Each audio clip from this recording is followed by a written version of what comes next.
Yes, I know. I know. These are the good days for Sonia Brandley. Come here, give me a kiss. Most of these dogs at Cedar Run Kennel have loving homes now, but it wasn't always that way. They were out of luck and out of time. Some of these dogs abandoned and abused until Sonia and Last Hope Rescue.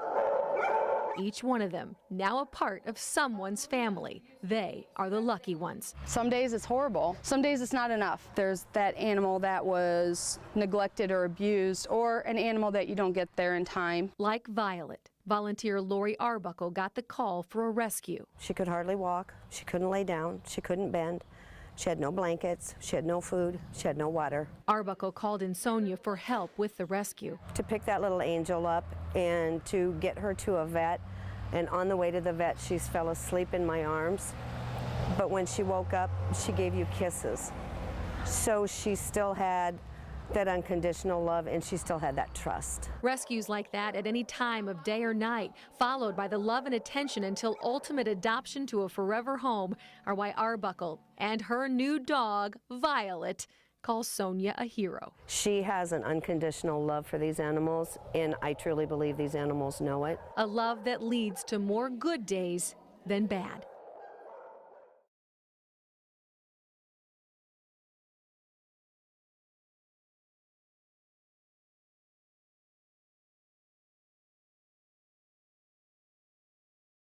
In this group of young people, there may be a virtuoso, a celebrated artist, an inspiring writer. And wouldn't it be tragic if they never had the chance to discover it? I really like to see those kids that are struggling to find their place, you know, and using the arts, whether it be a show choir or drum or painting or whatever it might be, to get them out of their shell and to let them have a place. That place is now the Eastern Iowa Arts Academy, dreamed up 7 years ago by music teacher David Griffin and a handful of dedicated parent volunteers.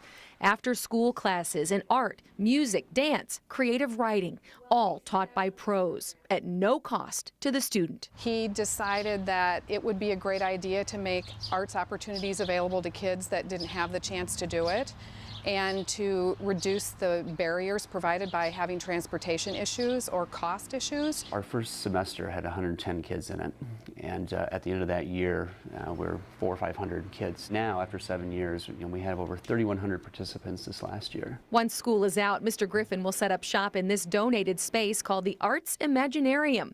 A teacher for 23 years, summer break for him isn't really a break.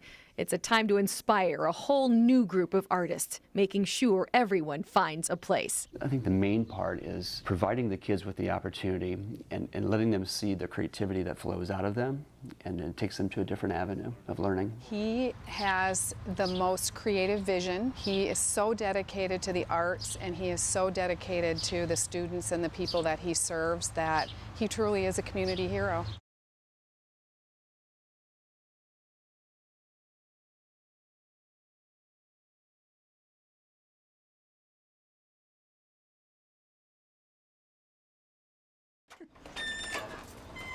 You can find just about anything at Wannell's hardware store. But it's who you'll find at the back of the store that's a real treasure. The bookkeeper, former hardware store owner, World War II veteran, and 100-year-old D-Day survivor, Leroy Wannell.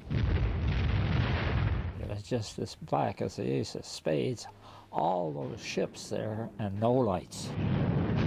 Leroy was on the USS Pinto that day. And at daylight, the lines started to form leading into the beach. We were the fourth ship. There were 3 invasion crafts ahead of us and thousands behind us. Leroy was 30 years old when he got called up to the Navy. He had just bought his father-in-law's hardware store in Traer. I owned it and sold it back to my father-in-law when I left, and then he ran it for me until I got back.